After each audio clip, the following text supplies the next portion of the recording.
Buenas tardes a todos. Referencia a mecanismos internacionales de solución de controversias. Esta temática es impartida por el doctor Víctor Emilio Corzo Aceves. Es diplomático de carrera del Servicio Exterior Mexicano y experto en Derecho Internacional. Actualmente funge como consejero experto en temas complejos de derecho internacional y mecanismos internacionales de solución de controversias de la Judicatura, de la Consultoría Jurídica de la Secretaría de Relaciones Exteriores, consultor experto de la Organización de las Naciones Unidas y delegado ante los diferentes grupos de trabajo de la Comisión de Derecho Mercantil de las Naciones Unidas y la Conferencia de La Haya de Derecho Internacional Privado. Es doctor en Derecho, egresado por la Universidad Marista, maestro en Derecho Internacional y Comparado por la Universidad de Iowa en Estados Unidos, licenciado en Derecho, egresado de la Universidad Marista y actualmente estudios de doctor en Ciencias Penales y Política Criminal por el Instituto Nacional de Ciencias Penales. Ha sido cónsul de protección y asuntos legales de los consulados generales de México en San Antonio, Texas y San Diego, California. Y dentro de esa última representación consular, también fungió como cónsul adscrito. Se ha desempeñado en diferentes puestos dentro del Gobierno de México, entre los que destacan director de Asistencia Jurídica Internacional de la Procuraduría General de la República y asesor del subsecretario para América del Norte de la Secretaría de Relaciones Exteriores. Colaboró en la Corte Penal Internacional en La Haya, Países Bajos, inicialmente en la sección de asesoría legal de la Fiscalía, posteriormente en el equipo legal del juez Neroni Salt y finalmente con la vicepresidenta de la Corte, juez Elizabeth Odio Benito. También colaboró dentro del despacho Arnold Gulden en Atlanta, Georgia, y auxilió al delegado de los Estados Unidos para la Comisión Especial de la Conferencia de La Haya de Derecho Internacional Privado. En el ámbito académico ha sido profesor de Derecho Internacional en la Universidad Marista, Universidad Anáhuac, Instituto Nacional de Ciencias Penales, en la Universidad Autónoma de Benito Juárez de Oaxaca, así como en Irapuato y en el Instituto Matías Romero. Entre sus publicaciones más relevantes se encuentran La aplicación del derecho internacional en México, una visión crítica, libro coeditado por el Instituto Matías Romero y el Instituto Nacional de Ciencias Penales. Las secciones Derecho en el Mundo, en la revista El Mundo del Abogado y Visión Global de la revista mensual La Abogacía. Su canal de YouTube y el podcast El ABC del Derecho Internacional. Doctor Emilio, bienvenido a este espacio académico. Al contrario, maestro Castro, es un honor estar con ustedes el día de hoy. Le agradezco mucho por la invitación y a todos sus alumnos que se están conectando para que charlemos un poco sobre el estado actual dentro del haber internacional en los mecanismos internacionales de solución de controversias. Bueno, tal como lo señala el título de la ponencia, pues propiamente vamos a encontrar ahí la metodología para ir poco a poco desglosando todas las variables que propiamente están intrínsecas en este tema. Obviamente estamos hablando de mecanismos internacionales. Esto significa que vamos a tener dos tipos de vertientes a través de las cuales vamos a poder dirimir un posible conflicto, ya sea legal, diplomático, político, entre dos jurisdicciones nacionales. Entonces, por un lado podemos tener los mecanismos internacionales y por otro lado podemos tener también mecanismos nacionales que hoy en día, si bien es cierto, la teoría clásica señala que los estados como entes soberanos no deben de someterse a la jurisdicción nacional de un tercer estado propiamente, porque estarían renunciando a el estatus soberano que los mismos tienen y a las inmunidades soberanas que les otorga el derecho internacional. Sí vamos a ver en la práctica que hoy en día se recurre mucho a cortes nacionales, esto ante la ausencia y ante la laguna de un mecanismo internacional de solución de controversias. Pero bueno, dando un paso para atrás y remontándonos al origen histórico de este mecanismo internacional de solución de controversias en general, pues basta acudir a las convenciones de La Haya de 1899 y de 1907,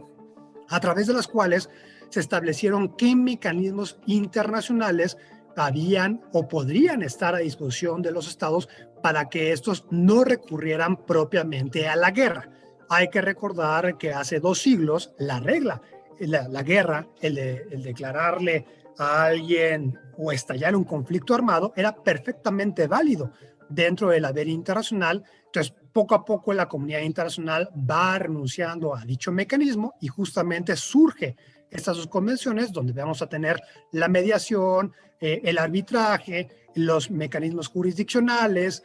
que hoy en día todavía van a ser muy vigentes en el haber internacional y que propiamente lo encontramos ya en la cúspide de esos mecanismos jurisdiccionales en la Corte Internacional de Justicia, la cual, de conformidad con la Carta de las Naciones Unidas, va a servir como el órgano judicial principal de dicha organización y, dígase de paso, es la única corte a nivel mundial con una jurisdicción universal para poder conocer de cualquier tipo de asuntos. Entonces, bueno, esos 2 instrumentos van a servir de partida. Obviamente los estados han entrado en varias etapas en las cuales han ido experimentando. Sí se ha identificado que a partir de que se empiece a ampliar más este tipo de mecanismos para dirimir controversias, estamos teniendo una estabilidad mayor a nivel mundial en el sentido de que no están estallándose tan frecuentemente este tipo de incidentes armados entre entes soberanos. De igual manera, bueno, es importante definir qué vamos a entender por un conflicto o una controversia. Bueno, la controversia, tal y como lo señala la Corte Internacional de Justicia, es a partir o se da cuando 2 o más estados van a tener una diferente perspectiva, una diferente interpretación sobre un tema en particular. Justamente cuando estamos hablando ya de mecanismos cuasi jurisdiccionales o jurisdiccionales de solución de controversias, esto implica que forzosamente está vinculado el proceso a la interpretación de un instrumento legal válido y vigente entre los estados, dígase de paso, aquellos instrumentos internacionales regidos por el derecho internacional que están regulados por la Convención de 1969 de Viena sobre el derecho de los tratados. Entonces, vamos a tener una interpretación propiamente de este tipo de instrumentos escritos y aquí la pregunta es, ¿qué tan frecuente van a ser el que los 2 o más estados vayan a sostener diferentes perspectivas, diferentes interpretaciones sobre un tratado? Y aquí la respuesta es muy frecuente. Entonces, para evitar que vaya escalando, que un estado considere que se están afectando sus intereses personales, puesto que el otro estado no está acatando las obligaciones de derecho internacional y de igual manera para que siga una vigencia de estas reglas mínimas que tenemos dentro del haber internacional, pues existen estos mecanismos internacionales, los cuales también es muy importante destacar que no van a ser vinculantes ipso facto de inmediato para los estados, sino que los estados tienen que aceptar voluntariamente la jurisdicción de dichas instancias internacionales. En otras palabras, para que nadie argumente una violación al principio de no intervención en los asuntos locales, la no imposición, supuestamente las grandes potencias sobre un estado, los estados de manera volitiva van a aceptar los tratados, van a aceptar los mecanismos jurisdiccionales de solución de controversias y de igual manera, de forma volitiva, van a implementar el fallo. Entonces, aquí la problemática cuando uno se empieza a preguntar, ¿para qué existe el derecho internacional? Es justamente por la falta de homogeneidad de reglas dentro de la comunidad internacional. En otras palabras, vamos a tener 193 jurisdicciones nacionales que son miembros de las Naciones Unidas, las cuales están regulando en todo momento los diferentes aspectos de la vida humana, van a tener diferentes ideologías que van a estar reflejadas dentro de sus políticas internas, sus políticas exteriores, y muchas veces esto no va a encontrar concordancia con sus estados vecinos o con un tercer ente soberano. De esta forma, al no existir esta homogeneidad de ideologías, de pensamientos, de economías, de recursos humanos, de recursos materiales, de ubicación geográfica, etcétera, y que ahorita lo están viendo ustedes en vivo y a todo color con el desarrollo de la pandemia, cuando ustedes empiezan a voltear a los lados y se están dando cuenta que las medidas nacionales para evitar que se siga propagando el virus o de atención o identificación van a distar mucho a lo que estamos implementando a nivel nacional, y no es lo mismo un estado con una expansión o un tamaño de territorio como México, Estados Unidos, Rusia, a aquellos estados como Australia que son simplemente islas. Entonces todo esto ha ido variando y justamente eso se veía perfectamente reflejado en la ideología ahora personal, los derechos humanos, donde no solamente hay una disonancia de pensamiento entre entes soberanos, sino también de las personas, en las cuales ellos deciden qué acciones implementar. Y creo que el caso más ejemplificativo que pudimos ver en las últimas semanas fue el caso del tenista serbio Novak Djokovic, el cual, bueno, él argumentaba que bajo esta discrecionalidad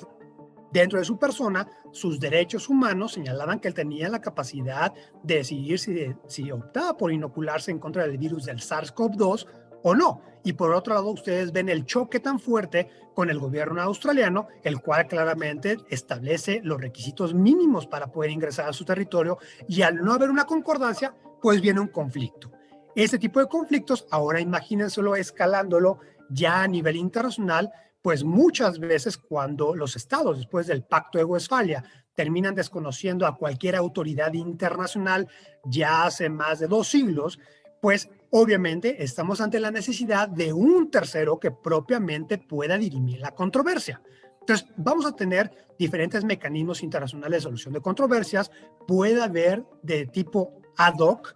Eso significa que van a ser creados ex profesos para dirimir una controversia en concreto, o aquellos mecanismos internacionales de solución de controversias, de los cuales son institucionales, que propiamente podríamos mencionar nuevamente la Corte Internacional de Justicia, la Corte Interamericana de Derechos Humanos, la Corte Europea de Derechos Humanos, los paneles del TEMEC, todavía los paneles del TELECAN, los paneles de solución de controversias de la OMC, y así ustedes multipliquen por cualquier tema que se les ocurra dentro del derecho internacional. Podemos tener un mecanismo internacional de solución de controversias, el cual va a tener una competencia jurisdiccional limitada, la cual va a ser otorgada por parte de los estados. Entonces, aquí viene una problemática adicional. Primero, ¿cómo vamos a tener una homogeneidad o una armonización entre los diferentes tipos de interpretación que puedan establecer esos mecanismos internacionales de solución de controversias? Porque justamente aquí ya hace un poco más de una década el presidente de la Corte Internacional de Justicia advertía del peligro de la fragmentación del derecho internacional. Esto significa que dependiendo del mecanismo internacional de solución de controversias y dependiendo del ámbito jurisdiccional y competencial de este, él mismo le podía otorgar una mayor preponderancia a ciertos intereses que otros temas en particular. El caso más ejemplificativo, pues lo teníamos obviamente en materia de inversión extranjera, y que justamente hoy en día ha dado pie a que dentro del grupo de trabajo número 3 de la Comisión de Derecho Mercantil de las Naciones Unidas estemos discutiendo una reforma al mecanismo internacional de solución de controversias en materia de inversión extranjera, porque justamente los inversionistas, al estar amparados bajo esos tratados bilaterales en materia de inversión extranjera, los famosos BITs, pues tenemos que los estados muchas veces se sienten agravados a sus derechos porque estos paneles internacionales no le permiten a los estados, hablando en vocabulario laxo, hacer lo que se les pega la gana. Y cuando decretan que hubo una expropiación, ya sea directa o indirecta al inversionista, pues el Estado no está muy contento en otorgar reparaciones a los daños causados a ese inversionista extranjero. Justamente eso es lo que estábamos analizando hace unos meses cuando teníamos la iniciativa de reforma energética, eléctrica en México, y que ustedes habrán visto en los medios de comunicación que apenas se acaba de arrancar el Congreso abierto. Aquí muchos especialistas habían advertido que en caso de aprobarse esta reforma eléctrica, el gobierno mexicano estaría enfrentando el pago de indemnizaciones a inversionistas, ya sea porque se caracterice esta acción como una expropiación directa o indirecta, pero también se puede caracterizar como violaciones al trato nacional, una violación al acceso a la justicia, etcétera, etcétera. Entonces, aquí venía la pregunta, ¿cuánto le costaría al Estado mexicano tomar esta decisión? Y justamente, bueno, aquí viene la respuesta que muchos decían que a lo mejor iba a costar 100 veces más la indemnización que se otorgó durante la cancelación del nuevo aeropuerto internacional de la Ciudad de México. Y aquí ya entrando un poco más a detalle, podíamos platicar que cada uno de los procedimientos arbitrales que se desahogara al afectar a un inversionista en particular equivale a costos administrativos de 1.5 millones de dólares, que serían los gastos del panel arbitral. Ahora, súmenle ustedes los gastos de la defensa legal del Estado mexicano, el cual, bueno, esta va a escapar de lo que serían las capacidades gubernamentales que teníamos, bueno, que tenemos hoy en día en la Secretaría de Economía o en la Secretaría de Relaciones Exteriores, y aquí se termina contratando despachos extranjeros como asesores. Cada uno de estos casos equivale al pago de 2.5 millones de dólares en honorarios. Entonces, súmele 1.5 millones de dólares de gastos de panel arbitral, más 2.5 millones de dólares, y adicionalmente, en caso de que el gobierno de México termine perdiendo el arbitraje, pues tendría que otorgar la indemnización por el daño causado a estos inversionistas extranjeros, la cual va a tener que ser cuantificada caso por caso, dependiendo del monto de inversión que hizo el inversionista extranjero, y el monto de la inversión puede variar muchísimo, porque puede ser que se le está expropiando a lo mejor la sede de la empresa, y en la sede de la empresa pues, a lo mejor le pusieron terminados de última tecnología a la maquinaria que está ahí. Bueno, se tiene que cuantificar la misma caso por caso. Y añadan la problemática que estos costos es por cada uno de los arbitrajes que se estén emprendiendo. Y ahora la problemática es que muchos inversionistas lo que hacen para causarle un problema mayor al Estado es disolver la empresa que está siendo afectada, y en lugar de que solamente sea un litigio de la empresa en contra del Estado, al disolver la empresa, ahora todos los inversionistas mantienen a salvo sus derechos y las demandas se pueden presentar de carácter individual. Entonces, los costos que les dije ahorita se van a multiplicar porque ahora cada uno de los inversionistas, bajo su estatus de nacional extranjero, amparándose a reglas diferentes, porque cada reglas de protección a los inversionistas va a variar dependiendo de su nacionalidad del estado de origen, pues se va a convertir en un arbitraje. Entonces se va a multiplicar de forma exponencial estos gastos. Entonces, justamente los estados hoy en día están considerando que los mecanismos internacionales en materia de inversión extranjera pues no responden a sus intereses. Estamos discutiendo en el grupo 3 de trabajo de la UNCITRAL la reforma al mismo. Todavía no nos ponemos de acuerdo sobre si vamos a tener una corte mundial la cual ahí esté esperando para resolver ese tipo de controversias, o si vamos a permitir todavía que se siga resolviendo ese tipo de asuntos en lo que se llaman paneles ad hoc, como lo tenemos hoy en día. Ahora, quien ya lleva un poco un paso adelante, pues propiamente la Unión Europea, en la cual en el caso ACMEA, pues terminó señalando que todos los tratados en materia de inversión extranjera y mecanismos internacionales de solución de controversias al interior de la Unión Europea son inválidos, ya que propiamente las instituciones comunitarias son las que deben de dirimir ese tipo de asuntos. Entonces, vean cómo se vuelve muy interesante hoy, y la preocupación de la comunidad internacional va variando dependiendo de la época histórica en la cual nos ubiquemos. Si nos ubicamos en el siglo pasado, a principios del mismo, con las dos convenciones de La Haya, ustedes se pueden dar cuenta que la preocupación de los estados era evitar nuevas guerras, en el sentido de que era necesario darle jurisdicción, competencia, autoridad a un mecanismo internacional para dirimir estas controversias. Posteriormente, con el surgimiento en materia de derechos humanos, tenemos que los individuos necesitan empoderarse, acceder propiamente a estos mecanismos internacionales de solución de controversias, en el sentido de que ya no sea el estado de origen el que ejerza la protección diplomática y a través de la misma lleve la demanda en contra de un estado extranjero, sino que propiamente sea el individuo. Y hoy en día, después de que hay un gran fortalecimiento a la persona, a los derechos del mismo, especialmente en materia de inversión extranjera, ahora los estados quieren volver a tomar el control de esos mecanismos internacionales en el sentido de que propiamente el Estado se vuelve a ubicar como el sujeto por excelencia dentro del haber internacional. Entonces, bueno, ahora, la problemática que tenemos también, si ustedes recuerdan lo que comenté hace unos momentos, es que estos mecanismos jurisdiccionales van a ser de carácter volitivo. En otras palabras, no van a tener una jurisdicción originaria universal, sino que es necesario que los estados acepten caso por caso la misma. En el caso de la Corte Internacional de Justicia tenemos varias formas en la cual los estados van a aceptar la competencia de dicho tribunal. Primero va a ser registrando una declaración bajo el artículo 36 del Estatuto de la Corte Internacional de Justicia, aceptando la jurisdicción ipso facto de la Corte de forma prospectiva para cualquier caso que cumpla con los requisitos de la cláusula jurisdiccional. Una segunda variante es con una cláusula jurisdiccional inserta dentro de un tratado en la cual solamente se le otorga jurisdicción a la Corte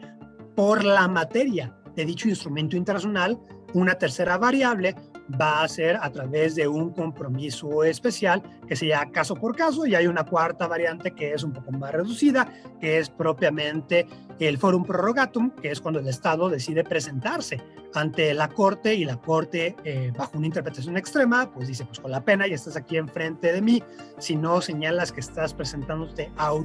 cautelam, pues yo voy a señalar que el hecho de que estés frente a mí es el reconocimiento de mi jurisdicción. Entonces, ustedes pueden ver que en todo momento es de carácter volitivo. Obviamente, los estados estamos viendo una contracción en el sentido de que no les gusta que es lo que sea la forma en la cual se resuelven las controversias en las cuales ellos están inmersos queden bajo variables que ellos no controlan. Entonces, ustedes habrán visto cómo durante la administración de Donald Trump,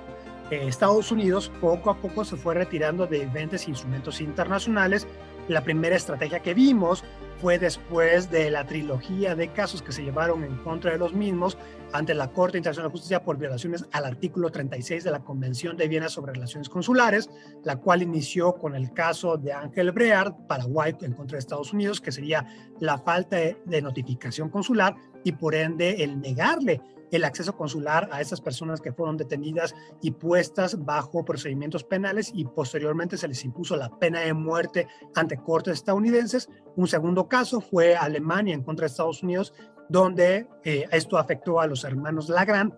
a Carl y Walter Lagrand, y finalmente ustedes recordarán cómo el gobierno de México es la primera vez que acude a dicho tribunal con el caso Avena. Entonces, después de que Estados Unidos se da cuenta de que tenía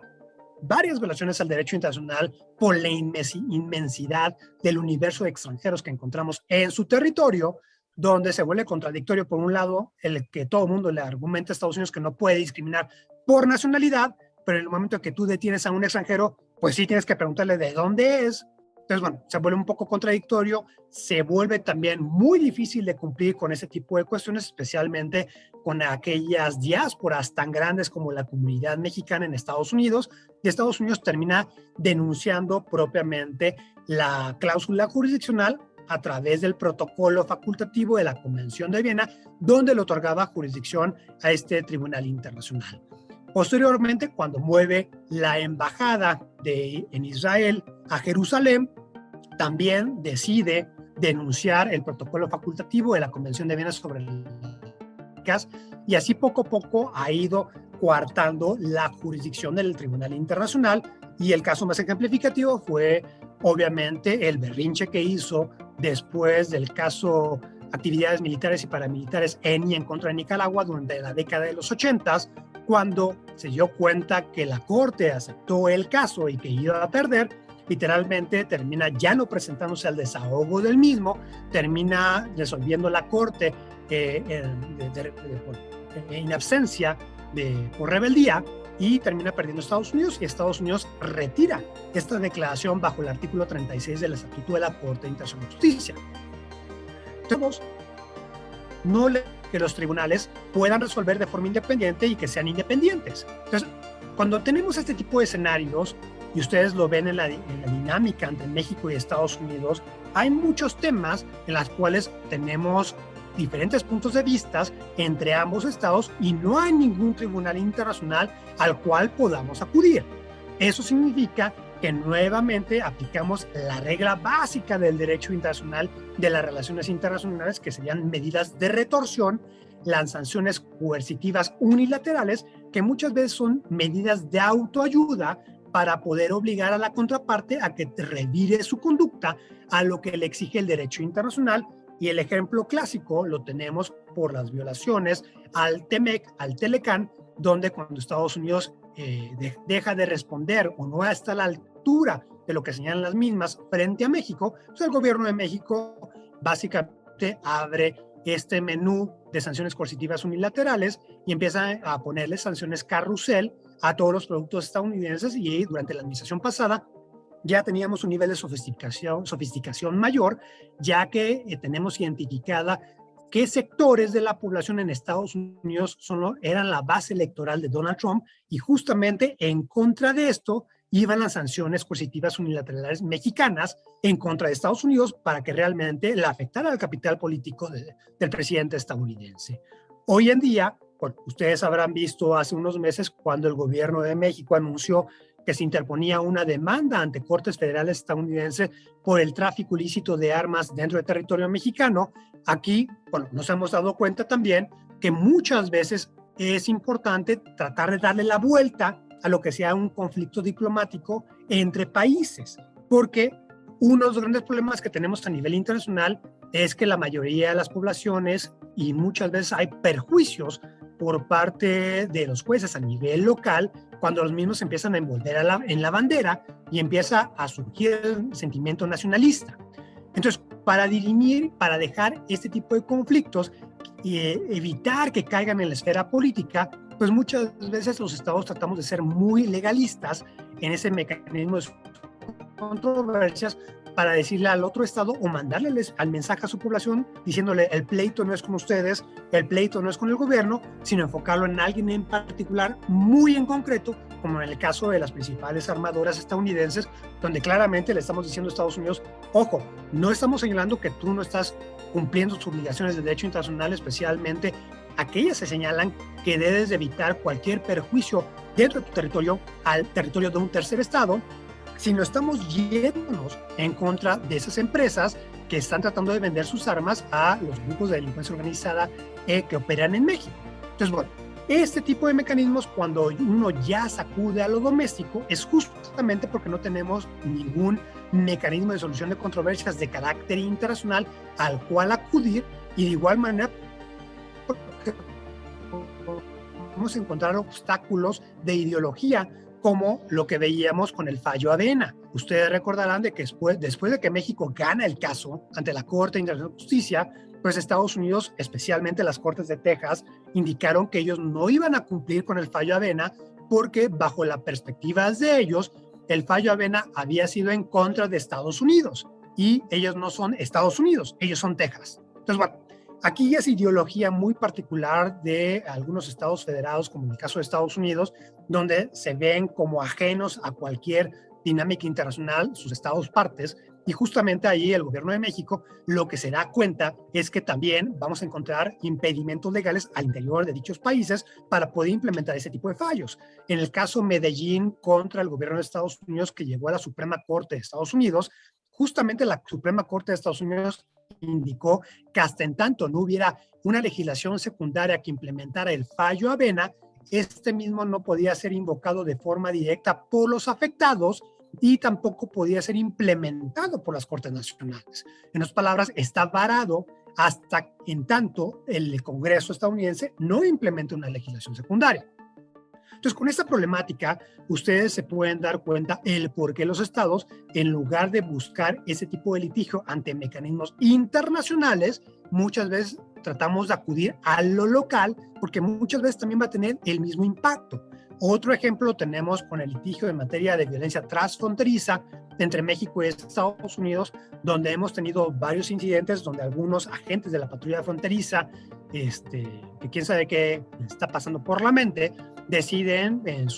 por ociosos, pues empezar a dispararle a los mexicanos que están del lado mexicano. Hubo varios casos hace un lustro en la cual, bueno, pues teníamos que algunos mexicanos fallecieron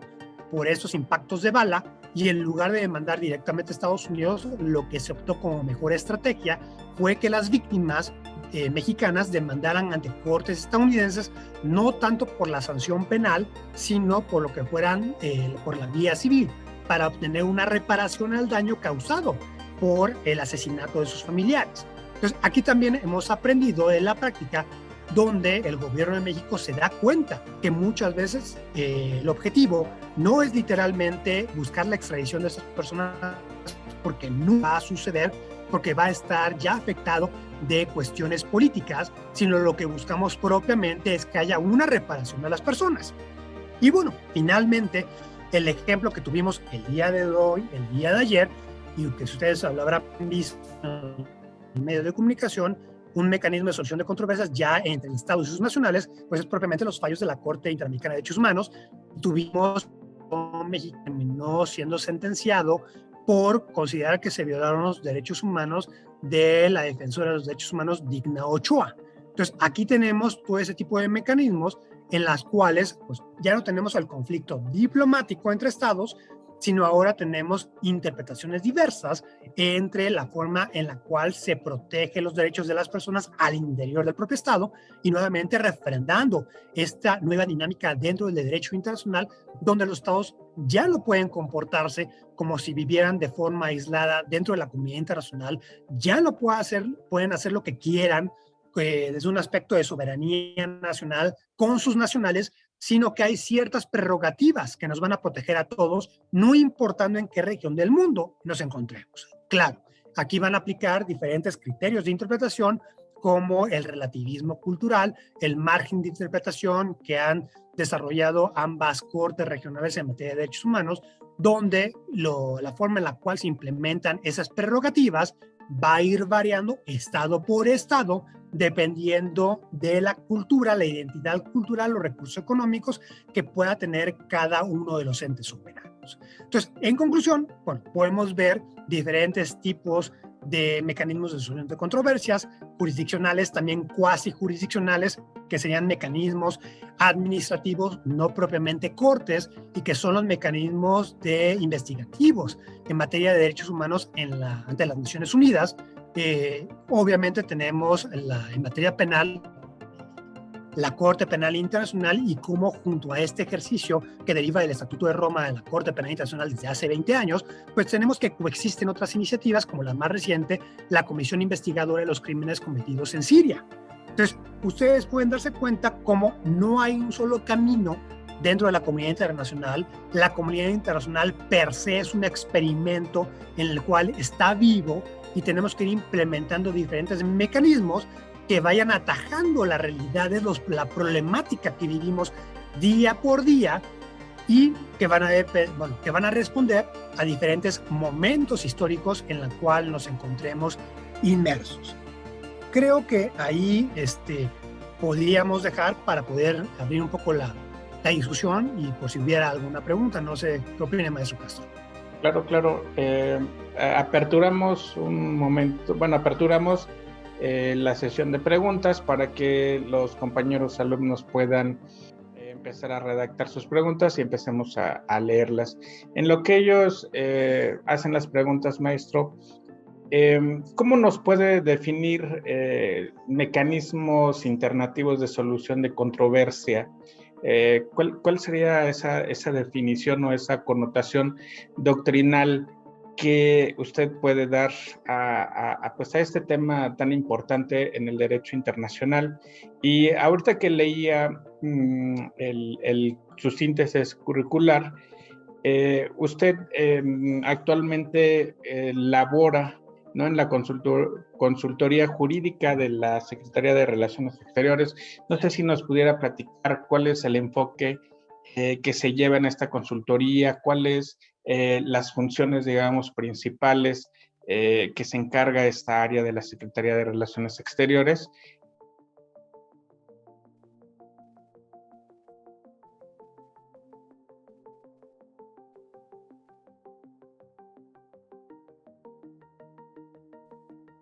Justo. Sí, los mecanismos internacionales de solución de controversias lo podemos definir los procesos, aquellos órganos los cuales propiamente van a estar dentro de una esfera supranacional, los cuales tienen como objetivo propiamente establecer una interpretación objetiva o tratar de intermediar visiones opuestas de alguna interpretación legal del derecho internacional. Obviamente se vuelve muy complicado definir propiamente el tema de la ponencia, porque justamente la evolución que se ha desarrollado durante los últimos años va a señalar que no nos vamos a quedar meramente en el plano internacional, sino va a haber una convivencia de mecanismos de carácter doméstico que muchas veces van a poder operar como sustitutos o supletorios a estos mecanismos internacionales.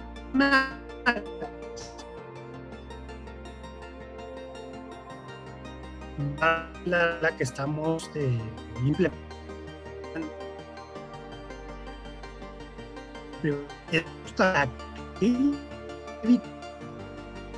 procedimientos paralelos, los cuales son interpuestos por particulares para hacer la vida imposible dentro del litigio de un tercer estado. Entonces, bueno, es una red de herramientas que básicamente, para definir lo que propiamente van a tener los entes soberanos, los individuos, para llegar a una interpretación objetiva de los instrumentos internacionales a nivel mundial, ¿no? Así es como yo lo definiría.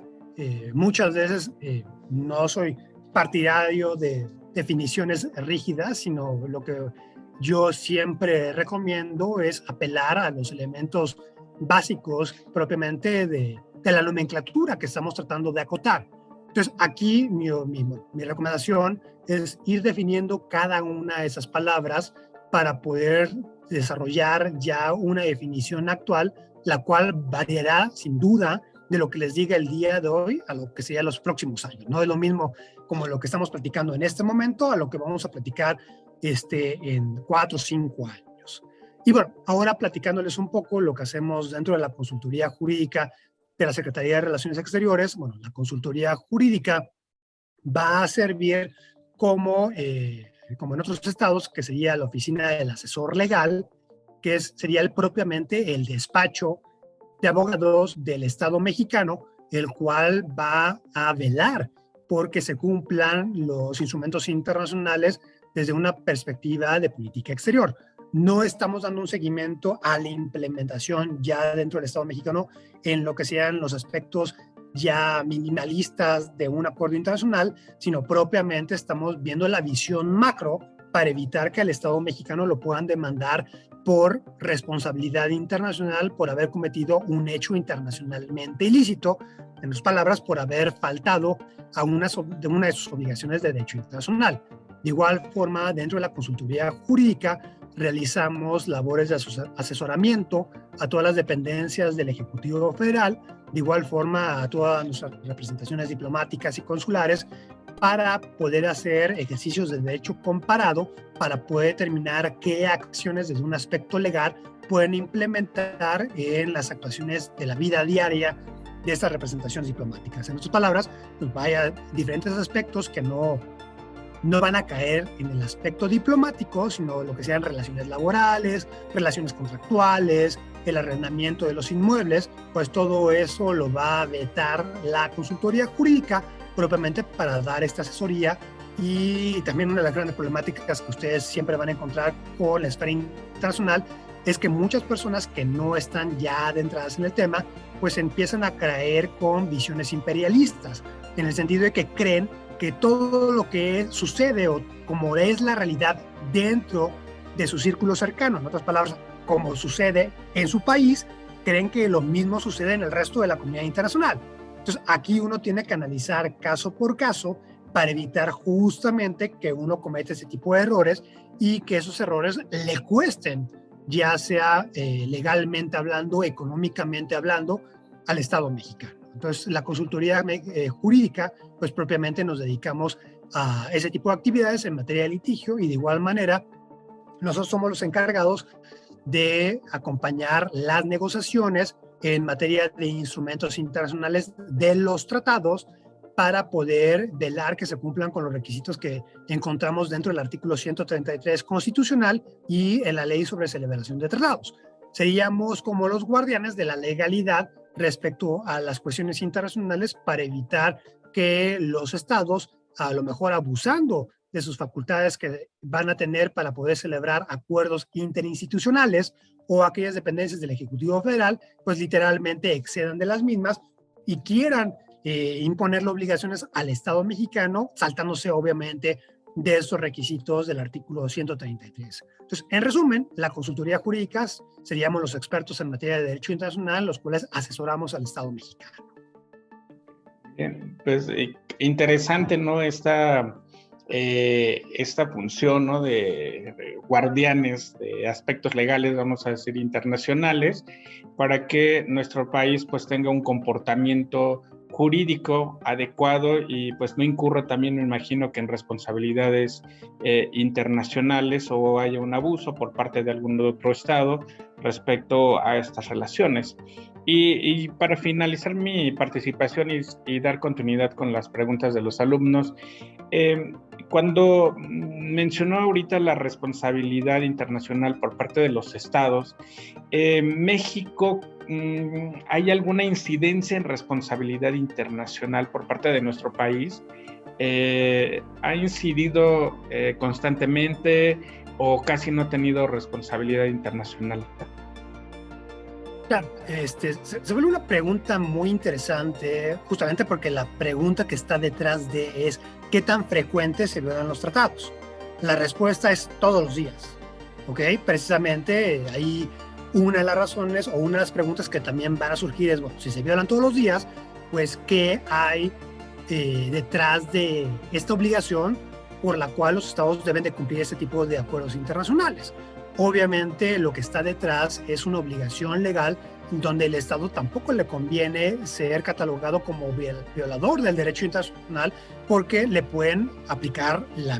pagarle con la misma moneda. Entonces los estados tienen que acordar ciertas reglas y bueno, la problemática que tenemos es cuando ustedes preguntan si México qué tan frecuentemente incurre en responsabilidad internacional, la problemática que tenemos es que hay muchos Méxicos. Entonces, bueno, la responsabilidad internacional se le imputa al Estado mexicano por cualquiera de sus autoridades. En otras palabras, no tiene que ser alguien en específico, sino hablando de materia de derechos humanos, supongamos que a un policía municipal se la aloca y decide ejecutar de forma extrajudicial a un extranjero, pues ya tenemos que ahí ya hubo la responsabilidad internacional del Estado mexicano. Entonces se vuelve muy complicado el tema justamente porque hay varios actores, varios individuos que pueden generar esa responsabilidad internacional del Estado mexicano. Como les comentaba, no todo mundo es docto en la materia, entonces imagínense la problemática que tenemos en el día a día cuando a nuestras autoridades de procuración de justicia se vuelve muy difícil que cumplan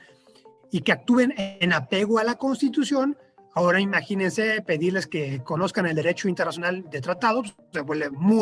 pero muy complicado. Entonces, bueno, justamente aquí por eso también tenemos que el esquema internacional, la forma en la cual está ya establecido es que, si bien es cierto, la responsabilidad internacional surge de inmediato que hay una violación a este tipo de conductas, hay la posibilidad de que el Estado otorgue reparaciones y que el Estado adecúe su conducta. Por eso surge aquí la regla del agotamiento de los recursos locales antes de que a uno lo demanden ante instancias internacionales, donde esta regla de agotamiento de recursos locales significa que le deben de dar varias oportunidades al Estado para que modifique esta conducta y repare el daño causado. Eso significa que vamos a tener varias oportunidades en el sentido de que podemos subsanar el daño en cuanto lo conozcamos. En el caso de que se mantenga oculto y no el Ejecutivo Federal no lo conozca o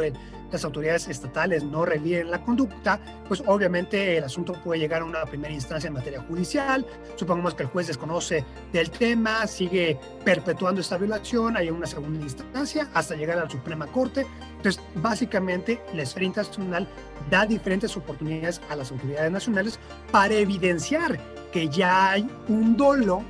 y una necesidad por parte del Estado de mantenerse como violador del derecho internacional. Entonces, bueno, sí hay este tipo de cuestiones todos los días, pero bueno, muchas de estas se logran parar con esos mecanismos internacionales de solución de controversias, no tanto en materia jurisdiccional y cuasi jurisdiccional, sino propiamente el Estado reconociendo que ha cometido una violación. Por eso ustedes ven recientemente al subsecretario de Gobernación, a la Secretaría de Gobernación, otorgando disculpas cuando hay violaciones a los derechos humanos. No es estas ceremonias de otorgamiento de disculpas y aceptación de la responsabilidad internacional del Estado mexicano simplemente actos protocolarios, sino propiamente se está otorgando la satisfacción como una modalidad de responsabilidad internacional y el de subsanar el daño. Entonces sí, sucede en todo momento, en todas instancias, y justamente, pues precisamente por eso existe la Secretaría de Relaciones Exteriores como autoridad coordinadora de política exterior para poder orientar a las autoridades mexicanas en el sentido de que muchas de ellas, aunque parezca increíble, muchas veces consideran los tratados ya ratificados y aprobados conforme al 133 constitucional como algo ajeno. Si bien es cierto, el 133 dice que ley suprema de la nación, muchas veces argumentan que ellos prefieren aplicar la ley federal a un tratado, ¿no? Entonces, es absurdo esto, porque los tratados son ley federal, es derecho positivo mexicano. Entonces, ustedes pueden darse cuenta de que muchas veces la ideología, la falta de pericia, la falta de expertise en cuestiones internacionales, pues sí, hacen que uno tenga una labor que nunca se acaba. Sí, justo eso platicábamos una sesión anterior, pues incluso hace unos, no muy lejos, 5 años, 4 años, unos magistrados, bueno, proyectistas, decían, pues no voy a aplicar o no voy a citar un tratado internacional, mi jurisdicción soberana es la Constitución, las leyes federales, y a veces hubo mucha resistencia, o todavía hay, a la aplicación de los tratados internacionales, ¿no? Pero, pues,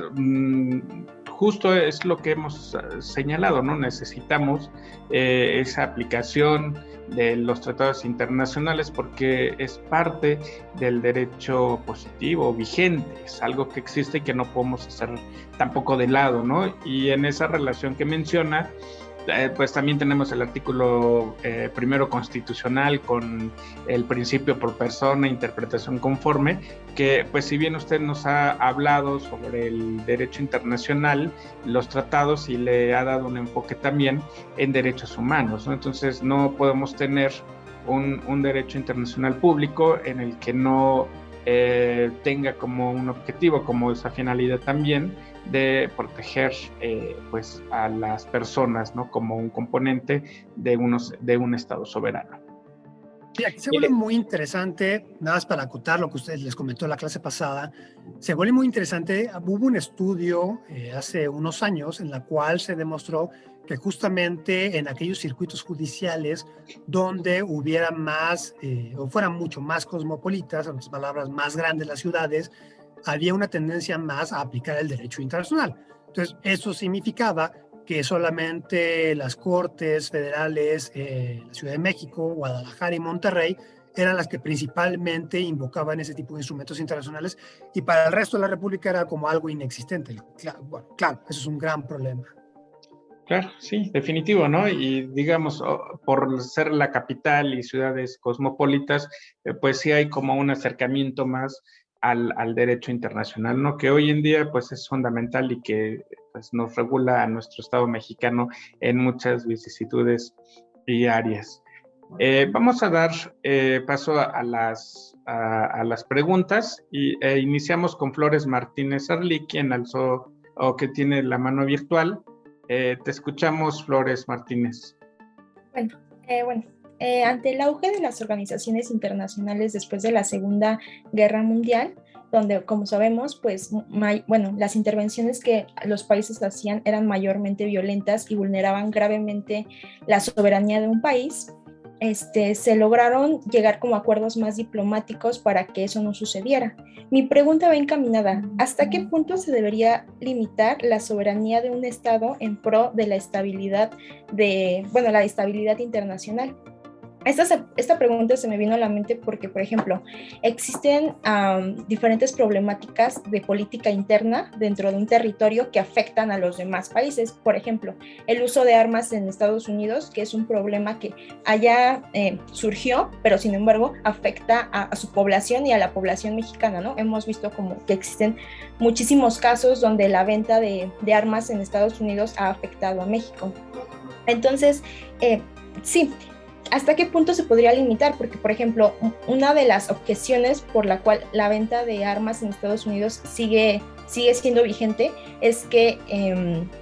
me parece que el Senado obstruye como esa idea de que ya no se ve una venta tan libre de armas. Entonces, los organismos internacionales deberían de poner sanciones más duras o ejercer mayor poder ante esas naciones que están afectando a sus vecinos. Y ya, eso es todo. Una pregunta muy interesante porque justamente ataja uno de los paradigmas principales dentro de las relaciones internacionales. Muchas veces estamos generando falsas expectativas respecto a los organismos internacionales en el sentido de que los podemos considerar como todopoderosos o que estos pueden actuar inclusive en contra de los intereses de los propios estados de su membresía. Eso es completamente falso. Los organismos internacionales no tienen esta capacidad para limitar lo que sea la potestad soberana de los estados, especialmente porque eso no cae dentro de sus facultades. Aquí, ¿qué probabilidad habría? Pues yo diría que nula, porque los estados pues no van a renunciar al propio poder que los mismos tienen para poder decidir a nivel interno cómo actuar. Aquí ustedes pueden ver uno de los motores principales que tenemos en cualquier toma de decisión en materia de relaciones internacionales, en materia de política exterior, es lo doméstico.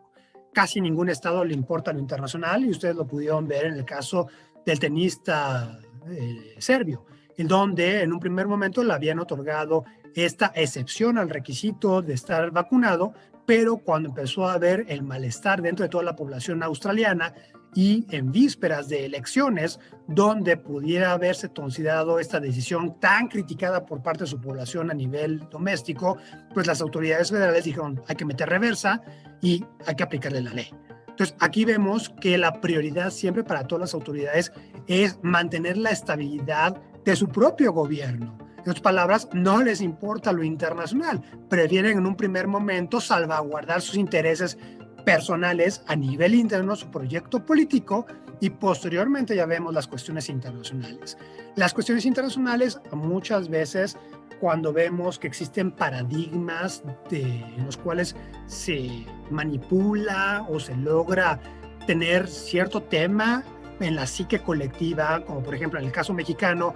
la política exterior mexicana siempre se ha desarrollado alrededor del hito de la pérdida de la mitad del territorio frente a Estados Unidos y cómo Estados Unidos ha mantenido una política injerencista en los asuntos mexicanos. Entonces, cada vez que teníamos una crisis económica durante el régimen del PRI, pues el enemigo número uno con el cual se utilizaba como cortina de humo era el conflicto con Estados Unidos.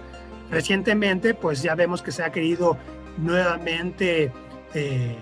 activar este mecanismo de control y esto lo vemos en todos los países. Ustedes recordarán cómo para el caso boliviano,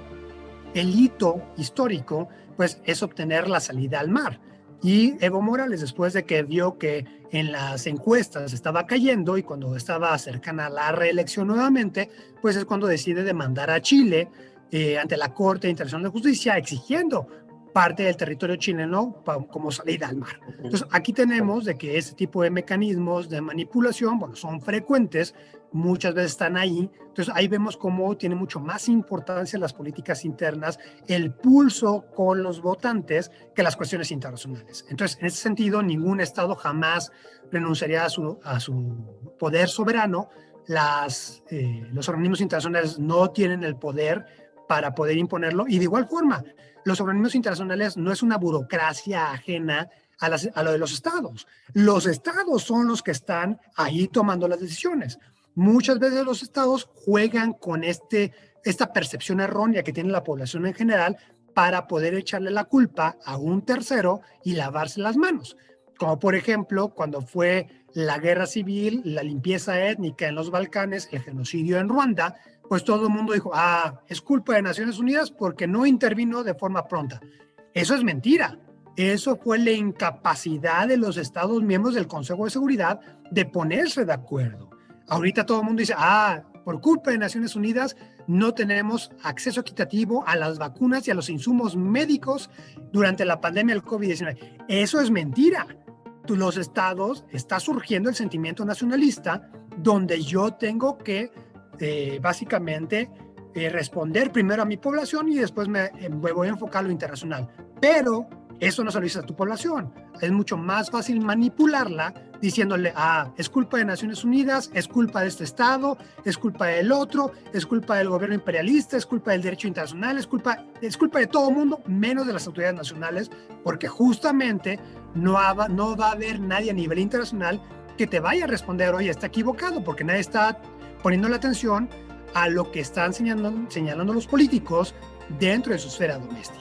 Y nadie va a querer iniciar un conflicto diplomático con alguien en particular cuando justamente solamente se está dirigiendo a su base electoral, que es lo que veíamos cuando el gobierno de México no le respondía a Donald Trump a los insultos diarios que teníamos durante su administración, porque sabíamos que el mensaje no venía para nosotros, sino simplemente era retórica electoral para su población. Entonces, esto mismo es la forma en la cual uno juega con esta falta de conocimiento de la veda internacional para lavarse las manos. Muchas gracias. Vamos a dar lectura a la pregunta que hace Samarripa Neri Rosa María. Gracias por tan interesante conferencia. Mi duda es, considerando el actual contexto de pandemia y los conflictos derivados del acaparamiento de vacunas o la clara desigualdad respecto al acceso a la salud para distintos países, ¿hay algún mecanismo que se esté implementando para la solución de controversias respecto a este tema? Y bueno, aquí mecanismo de solución de controversias per se no hubo, mecanismo multilateral sí hubo, que sería la iniciativa COVAX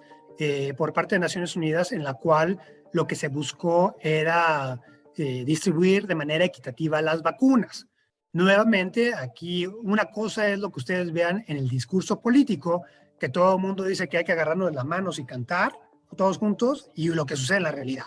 En la realidad, cuando uno tiene las vacunas y viene la pregunta, ¿quién vas a inocular primero? ¿Le vas a regalar la mitad de las vacunas a tus estados vecinos o decides inocular a tu población? Pues obviamente la permanencia política de ese gobernante depende del pulso político que tenga su población. Entonces ahí va a derivar que todos deciden inocular primero a su población, y aquí empieza este egoísmo nacionalista que criticaba tanto el secretario general de las Naciones Unidas, Antonio Guterres. Entonces, esta problemática lo tenemos, si bien es cierto hubo esta iniciativa, medio funcionó, Estados Unidos con la diplomacia de vacunas, Rusia y China donaron este tipo de cuestiones para la iniciativa multilateral, también hicieron un guardadito para ellos beneficiar a sus más cercanos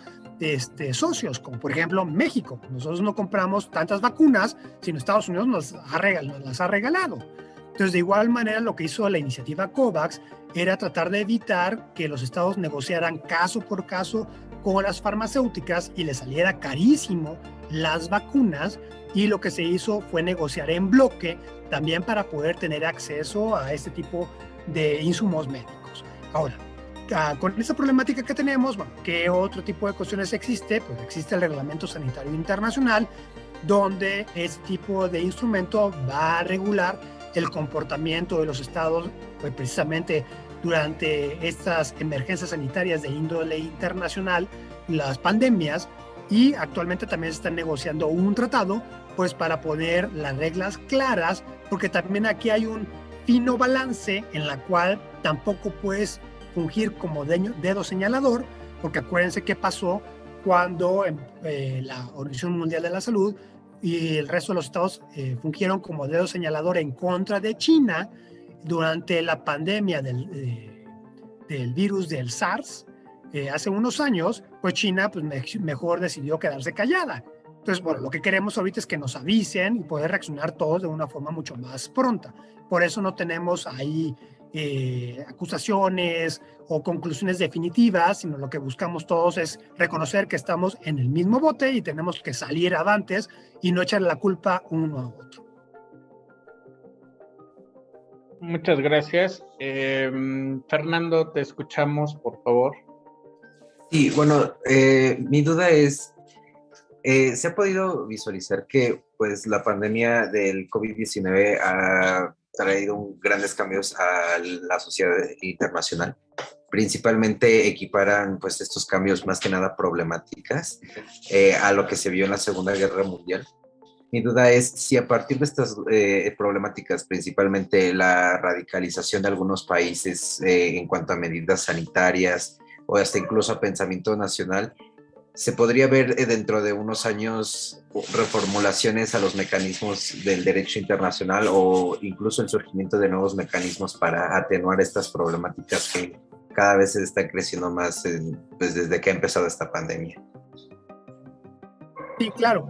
Bueno, como les comentaba hace unos momentos, la comunidad internacional no es estática, sino está en constante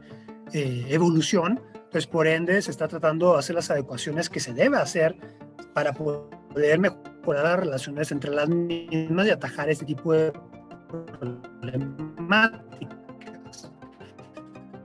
Obviamente, la identificación de este tipo de enfermedades había sido un tema que todos se podían dar cuenta: el tráfico ilícito de estupefacientes, el tráfico ilícito de mercaderías, la migración irregular, en lugar propiamente de establecer medidas sanitarias. La problemática que tenemos, como Fernando correctamente señala, este surgimiento nacionalista donde cada quien establece sus propias reglas y obviamente estamos teniendo ya un impacto real donde obviamente tenemos una problemática que está evolucionando día tras día y la respuesta que tenemos por parte de varios estados es muy diferente, ¿no? Hay algunos estados que tienen recursos económicos y cuando decretaron el confinamiento les llegaba un cheque a todas las familias por una cantidad considerable, ¿no? O apoyaban económicamente a las empresas para poder ayudarlas a evitar que quebraran. Había otros que literalmente te señalaron que no era tan peligrosa la pandemia, que literalmente había que ser positivo, comer sano y remedios caseros, ¿no? Entonces, bueno, tú como Estado, pues sabes que ese otro Estado que está argumentando esto último está reduciendo la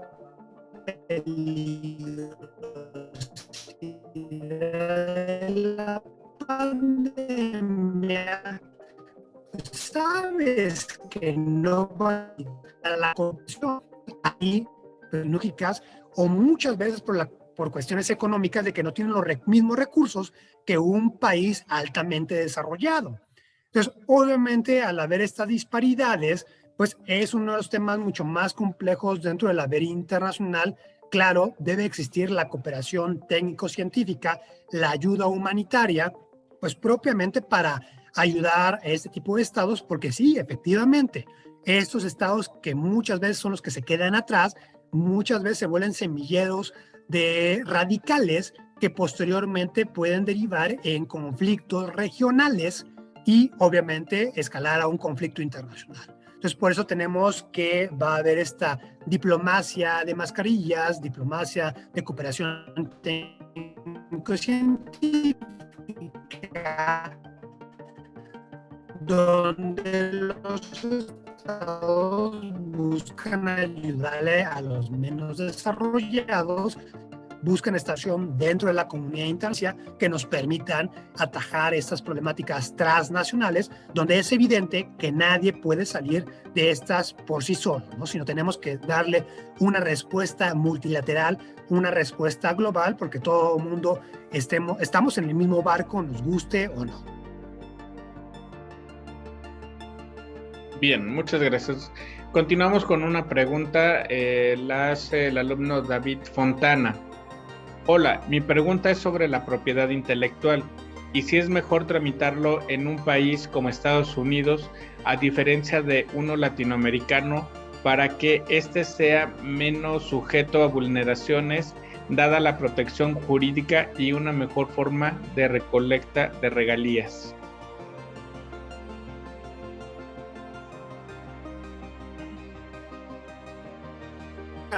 ¿Eso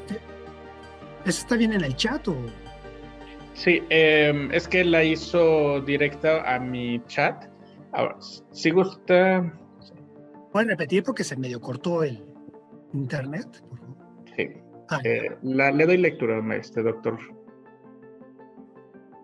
Hola, mi pregunta es sobre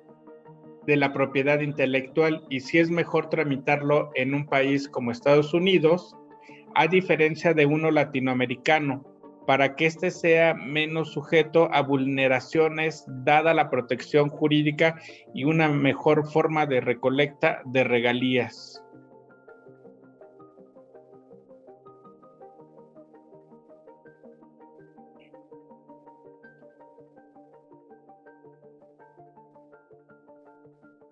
Se vuelve muy interesante precisamente porque va a atacar unos temas de solución de controversias a nivel internacional que sería el famoso forum shopping. El forum shopping, propiamente lo que hacen los estados y los litigantes es valorar qué foro jurisdiccional va a ser el más benéfico para mi reclamación. Eso también lo vemos dentro de los mecanismos internacionales de solución de controversias. En otras palabras, antes de tener el caso Avena, el gobierno de México fue poco a poco preparando su expediente, primero acudiendo ante la Corte Interamericana de Derechos Humanos para solicitarle una opinión consultiva para que la misma declarara que el acceso consular, la notificación consular era un derecho humano. Una vez de que nosotros ya teníamos esta decisión, porque sabíamos que la Corte Interamericana de Derechos Humanos siempre va a tomar una posición mucho más favorable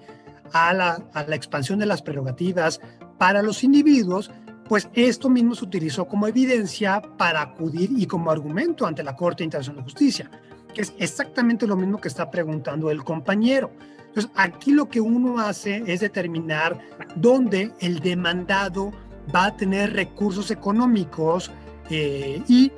esto va a ser con miras a la ejecución propiamente del fallo. En otras palabras, si yo quiero ejecutar una sentencia y tengo a lo mejor dudas sobre la imparcialidad y objetividad de las cortes domésticas de un país en particular, pues obviamente me voy a acudir a aquellos foros jurisdiccionales extranjeros donde yo sé que las cortes nacionales no les va a temblar la mano para decretar un embargo económico respecto al demandado.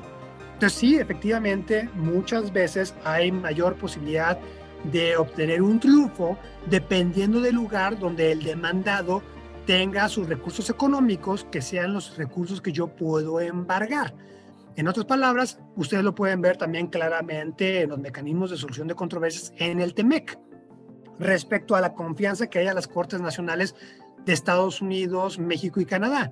Si ustedes leen el texto del TEMEC, se pueden dar cuenta cómo los mecanismos de solución de controversias en materia de inversión extranjera entre Estados Unidos y Canadá no existe ningún mecanismo internacional, sino cualquier reclamación se va a desahogar ante sus cortes nacionales. Solamente para el caso de México sí existe un mecanismo internacional y esto deriva propiamente de la desconfianza que hay respecto al Poder Judicial mexicano, respecto a la independencia que pueda tener del Ejecutivo Federal. Entonces, sí, todos esos factores son los que hay que tomar en cuenta propiamente para poder determinar cuál es el foro más conveniente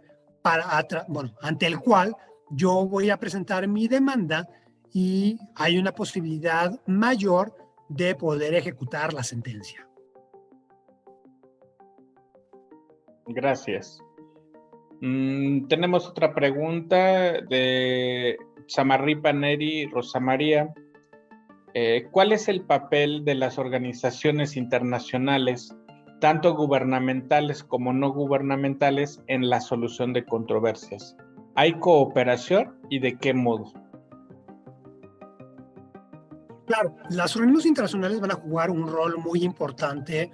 especialmente porque las controversias internacionales muchas veces ustedes van a encontrar dos historias completamente opuestas. Entonces, una de las mayores problemáticas que tenemos en cualquier conflicto es determinar quién está diciendo la razón. Muchas veces ustedes, por ejemplo, podemos ver el conflicto que hubo hace ya unas décadas entre Irak e Irán, donde se argumentaba, bueno, los dos estados estaban acusándose de haber iniciado los ataques armados en contra del otro y haber causado el conflicto. Entonces, gracias a una comisión investigadora, que es otro de los mecanismos de solución de controversias que encontramos en las convenciones de La Haya, es que se pudo determinar quién fue el culpable propiamente. Entonces, los organismos internacionales muchas veces van a servir como intermediarios,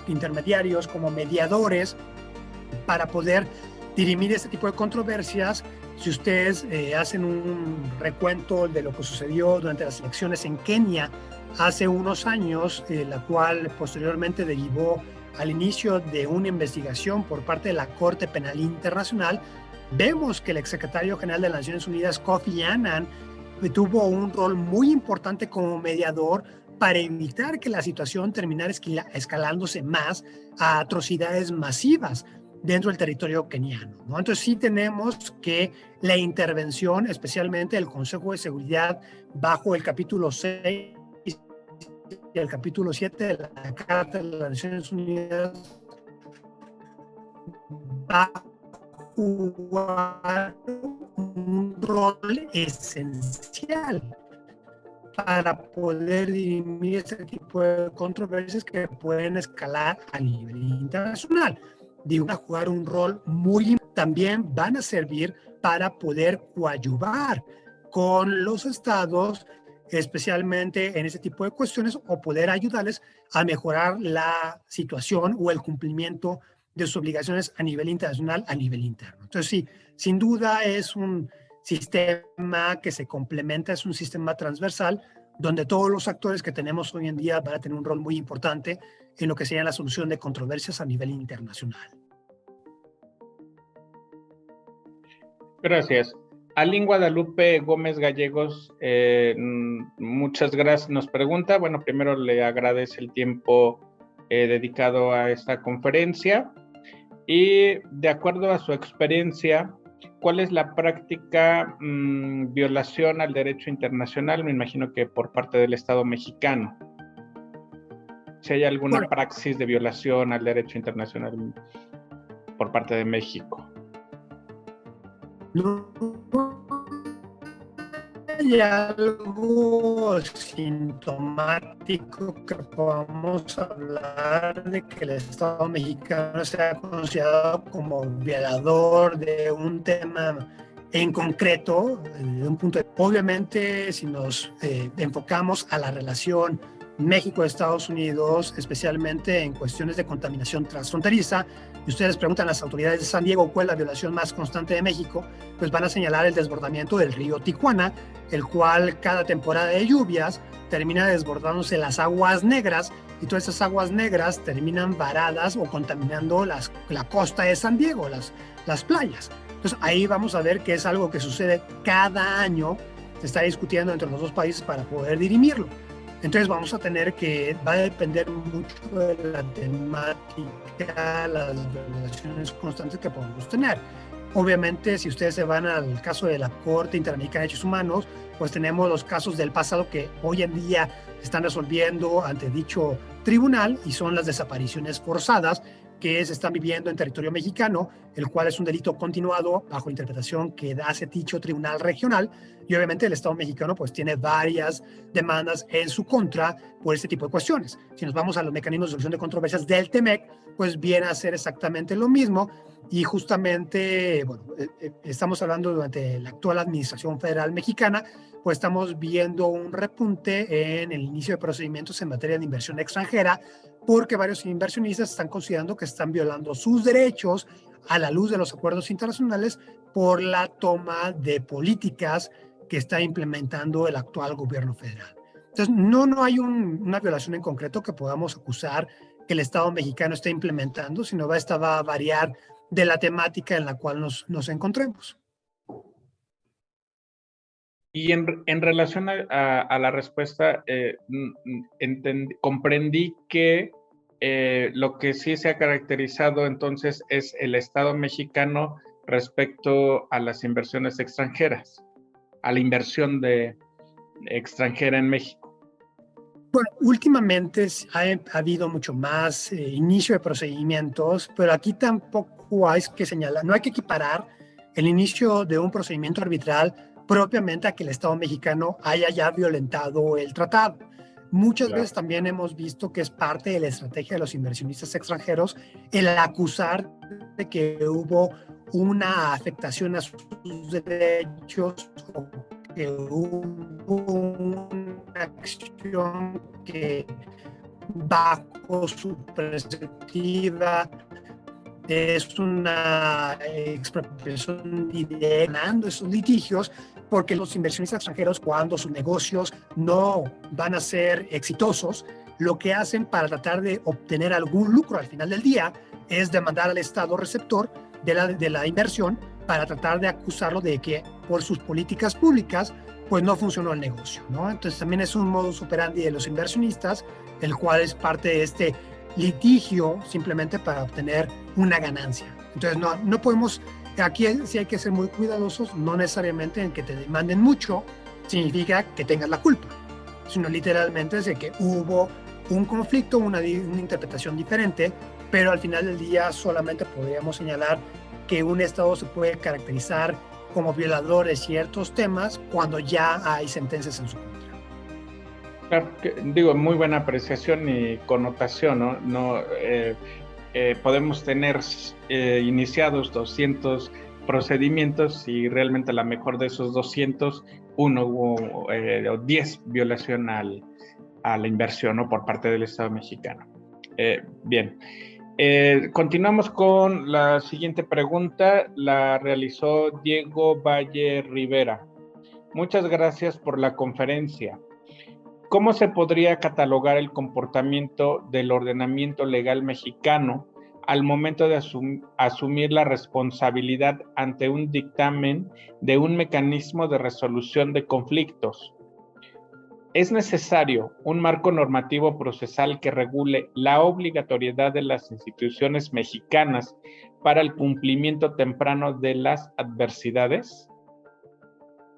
Bueno, la respuesta teóricamente hablando es sí, pero ya existe. Actualmente ya tenemos los mecanismos que van a ayudarnos a adecuar el comportamiento del Estado mexicano a lo que le exige el derecho internacional.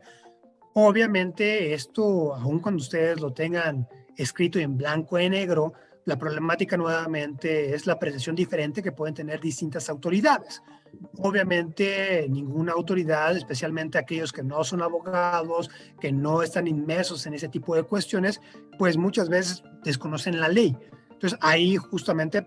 es el rol tan importante de la Cancillería, en la cual nosotros coordinamos el cumplimiento y la actuación del Estado mexicano para que haya una armonización respecto a lo que le exige el derecho internacional y al comportamiento que van a tener las distintas autoridades al interior de México. Entonces, bueno, es un proceso constante. No creo que sea necesaria mayor regulación, sino simplemente es darle un seguimiento pormenorizado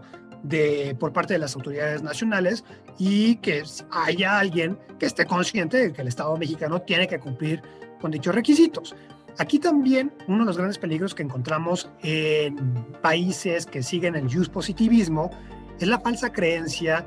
que todo se va a solucionar simplemente con la adopción de leyes. Muchas veces esto no es 100% cierto. Muchas veces necesitamos que estas leyes sean ejecutadas o inclusive hay países que no tienen la ley, pero el comportamiento institucional, la funcionabilidad propia de la identidad legal permite que cumplan con el derecho internacional sin una ley secundaria. Entonces tenemos que aquí en México muchas veces tenemos una y aquí muchas veces los organismos internacionales, especialmente el Banco Mundial, que hace recomendaciones de implementación de legislación nacional para mejorar las políticas monetarias y financieras de los estados, Nos platicaban el otro día en tono de broma que una vez acudieron con otro país latinoamericano y el país latinoamericano le dijo, oiga, es que no entendemos por qué no mejora la economía, si estamos implementando y aprobando y implementando ley tras ley tras ley tras ley, con todo lo que ustedes recomiendan. Y en tono de burla le terminan contestando, bueno, pues sigan implementando y aprobando leyes y leyes y leyes, a lo mejor en unas encuentran oro, en el sentido de que la ley per se, la aprobación de la misma, no cambia nada. Es lo mismo que tenemos con la simple aprobación de un tratado, con la simple ratificación de un instrumento internacional, tampoco se va a elevar los estándares de vida, los estándares de protección del individuo. Forzosamente tenemos que tener un cambio de idiosincrasia dentro del aparato institucional al interior del Estado. Entonces es una labor que va más allá de la aprobación de las leyes, y que va a caer en esta identidad institucional de las instituciones y la funcionabilidad propiamente del marco normativo. Bien, creo que ya no hay más preguntas. No sé si algún compañero o alumno quisiera hacer alguna otra pregunta, escribirla en el chat o alzar la mano virtual. Una pregunta, doctor Víctor, me llama la atención por decir, he visto más el posicionamiento de estados como Argentina y tal vez Perú en el derecho internacional público. México tiene ese fortalecimiento en América Latina, como en esos países de América Latina, tiene este gobierno actual, tiene una visión, una estrategia en derecho internacional público, una propuesta, el fortalecimiento de algún organismo a través del derecho internacional público, la propuesta de un tratado internacional en esta actualidad.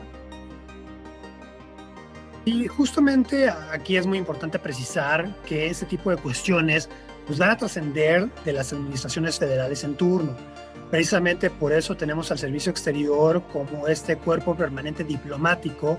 que permite permanecer y avanzar la política exterior del Estado mexicano y mantener cierta estabilidad. Entonces, el Estado mexicano siempre ha sido muy respetuoso del derecho internacional. Últimamente hemos tenido iniciativas, por ejemplo, el tratado para evitar el tráfico ilícito de armas, el cual el gobierno de México lo patrocinó en foros multilaterales como en Naciones Unidas, y el Estado mexicano siempre ha sido la punta de lanza en temas migratorios, en temas de desarme, y de igual manera pues mantenemos una presencia constante en todos los mecanismos internacionales. Y bueno, de los temas mucho más recientes que hemos tenido donde hemos sido copatrocinadores, pues es propiamente de esas iniciativas que teníamos en Naciones Unidas sobre el acceso equitativo a insumos médicos durante el tiempo de la pandemia, y de igual manera estamos teniendo un seguimiento pormenorizado a cualquier discusión de temática de derecho internacional.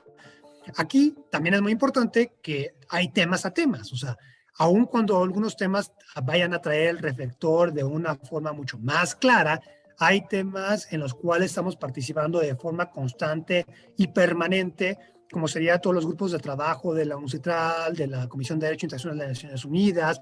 dentro de la Asamblea General, dentro de la Comisión de Derecho Internacional de las Naciones Unidas, donde el Estado mexicano mantiene su posición y mantiene representantes mexicanos, justamente para no quedarnos como espectadores dentro de las discusiones y la conformación y la codificación del derecho internacional, sino participar activamente dentro del mismo. Entonces, este tipo de política exterior, de nuestra política exterior, y bueno, sin duda alguna, esta administración federal no ha sido la excepción, y hemos mantenido esta directriz que mantenemos durante ya varias décadas. Bien, pues al no haber más preguntas, estaríamos